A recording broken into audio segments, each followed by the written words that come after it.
Hello बच्चों, चलिए प्रश्न पढ़ते हैं। तो प्रश्न में दिया गया है विषाणु एवं गुणसूत्र दोनों ही कोशिका के बाहर निर्जीव हैं क्योंकि। तो हमारे पास विकल्प है। दोनों को वृद्धि तथा गुणन के लिए कोशिका के जीव द्रव्य की आवश्यकता होती है। बी दिया गया है उन्हें दोनों आरएनए तथा डीएनए की आवश्यकता होती है। सी है उन दोनों को भोज्य अणुओं की आवश्यकता होती है। और डी है उन दोनों को श्वसन के लिए ऑक्सीजन की आवश्यकता होती है। तो इस प्रश्न की मुख्य अवधारणा के बारे में हम जान लेते हैं। तो यहाँ लिखेंगे मुख्य अवधारणा। इस प्रश्न की मुख्य अवधारणा है हमारे पास विषाणु विषाणु एवं गुणसूत्र। तो यहाँ लिखते हैं विषाणु एवं गुणसूत्र से संबंधित है ये हमारा प्रश्न। तो विषाणु की यदि बात की जाए तो इसे सजीवों तथा निर्जीवों के मध्य की कड़ी कहा जाता है और इसके दो मुख्य संघटक होते हैं। तो यदि इसके संघटक की बात की जाए तो दो संघटक होते हैं इसके।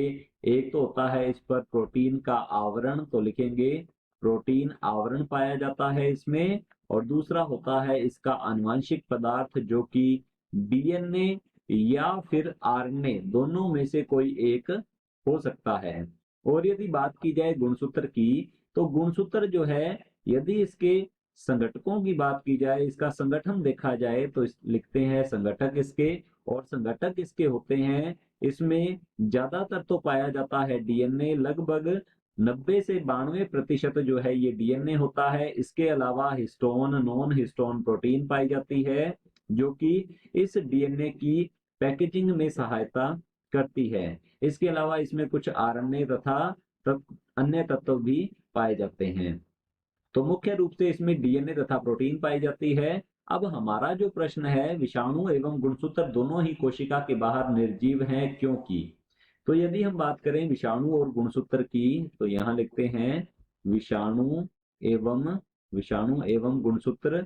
विषाणु एवं गुणसूत्र जो है ये हम कह सकते हैं दोनों ही आणविक, यहाँ लिखेंगे आणविक संरचनाएं होती हैं। तो लिखते हैं आणविक संरचनाएं हैं। इनमें जीवन का कोई भी गुण नहीं पाया जाता। तो यहाँ लिखते हैं इन दोनों में हम कह सकते हैं कोशिका के बाहर, कोशिका के बाहर जीवन का कोई भी गुण, कोई भी गुण नहीं पाया जाता।